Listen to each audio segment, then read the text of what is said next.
तो आज और कल भारतीय वायुसेना पूर्वोत्तर में अपना सबसे बड़ा शक्ति प्रदर्शन कर रही है, अपनी तैयारियों का निरीक्षण कर रही है। इस युद्ध अभ्यास में सुखोई 30, MKI और राफेल जेट समेत एयरफोर्स के बेहतरीन फाइटर जेट्स हिस्सा ले रहे हैं।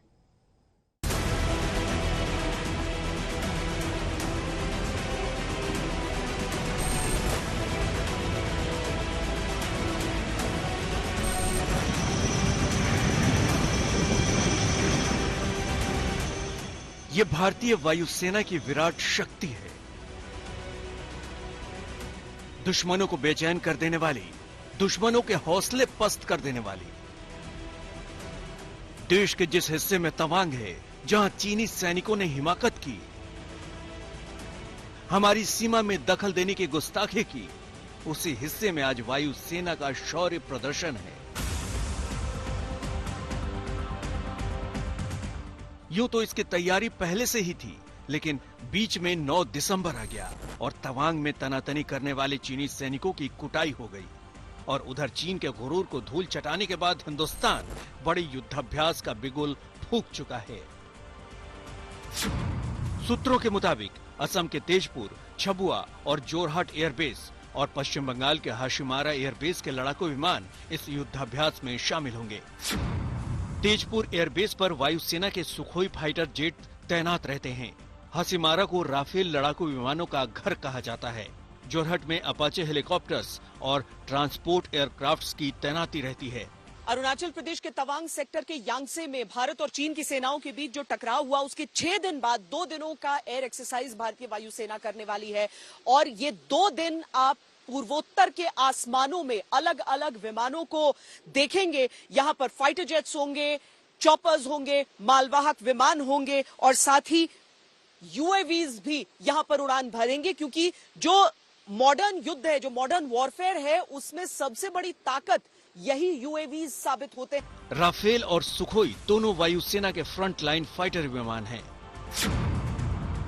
सुखोई 30 MKI वायुसेना का सबसे घातक विमान है। ये उड़ान के दौरान ही फ्यूल भर सकता है। इसमें 12 टन तक युद्धक सामग्री लोड की जा सकती है।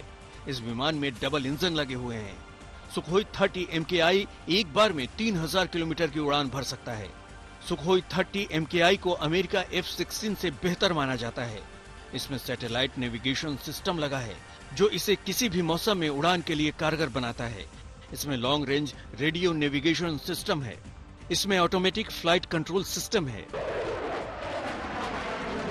अब आपको राफेल के बारे में कुछ जरूरी जानकारी दे देते हैं। इस फाइटर जेट की रफ्तार 1389 किलोमीटर प्रति घंटा तक है। एक बार में ये 3700 किलोमीटर तक का सफर तय कर सकता है।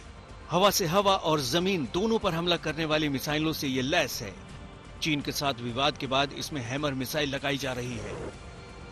युद्धाभ्यास का मकसद है चीन को बड़ा और कड़ा संदेश देना और साथ ही चीन की चुनौती को ध्यान में रखते हुए अपनी तैयारियों को परखना। हालांकि चीन की आदत को देखते हुए इस बात के पक्के आसार हैं कि वो भारतीय वायुसेना के युद्धाभ्यास को पचा नहीं पाएगा।